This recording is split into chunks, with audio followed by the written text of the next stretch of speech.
Hello everybody.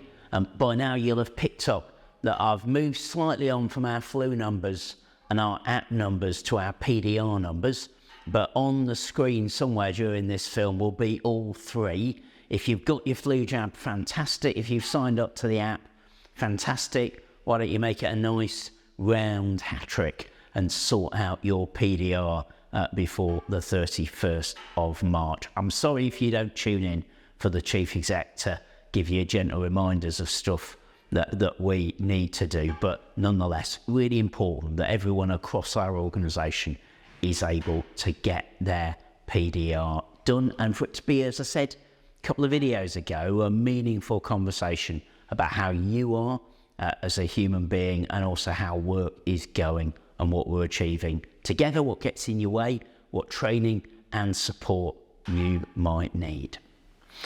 I'm going to devote most of this film now to a subject that is, I think, difficult, and it's far more difficult for some colleagues that we work with, or people that volunteer with us, or patients that we serve, than it is for me as a white guy working in this organisation. Because Promise 26 in our strategy, and with good reason, commits Ardash to becoming definitively an anti-racist organisation.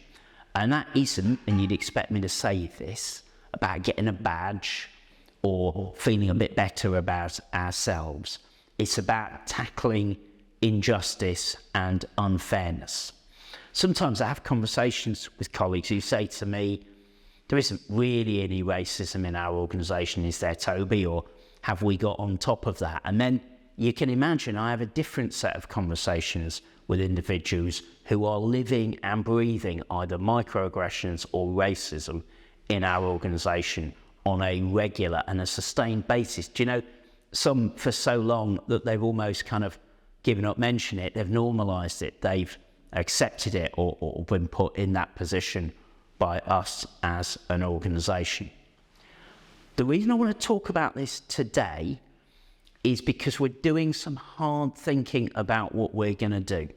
So if you're thinking, oh, we're just going to start putting up posters saying it doesn't think racism is acceptable, I'm sure that is something we do and should do, but I want us to get into much more difficult conversations, because this needs to be, our anti-racism work needs to be real.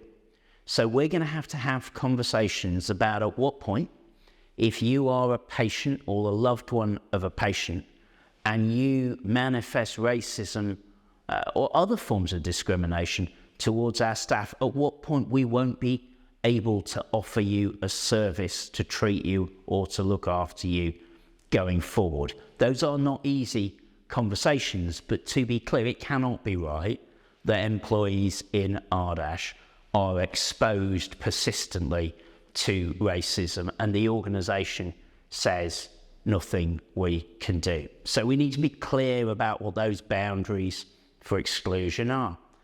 The same applies inside our organisation, doesn't it? What are going to be the consequences of racism between one employee and another? I'll tell you for free what isn't going to happen. It isn't going to depend on how offended somebody is, because this organisation is anti-racist and our policies will proceed on that basis. So we need to begin to work through the consequences of racism and how, as an organisation, we are very clear where we stand. We've done bits of that over the years, I'm well aware, and thank you to people who have worked in that space. But it's very clear we need to renew the work that we are doing. Now, of course, there's a place for awareness raising, for training, for support. We have some fantastic cultural competency training already in the organisation, and this is a conversation that incorporates anti-Semitism, Islamophobia, bigotry against people from Eastern and Central European, Gypsy, Roma, traveller communities, people who are Scots, Irish, Welsh. But it's also a conversation about racism against people purely based on judgment made on the colour of somebody's skin. And we need to find the right balance over the next few months about how we support people to understand the harm being done, but also draw some very clear boundaries of consequence. I want to do that, I guess, for two particular reasons. One, the work we do in health and care is about justice.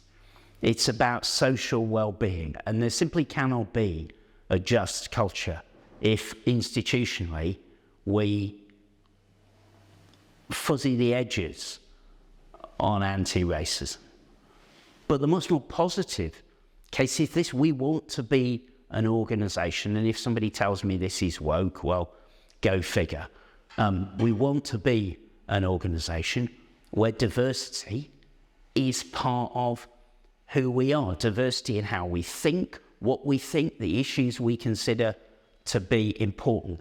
And we haven't got a chance of achieving that diversity in our organisation in a sustainable way if there are still colleagues who experience in the workplace, or students who experience in the workplace, racism. I'm real clear that's our current state.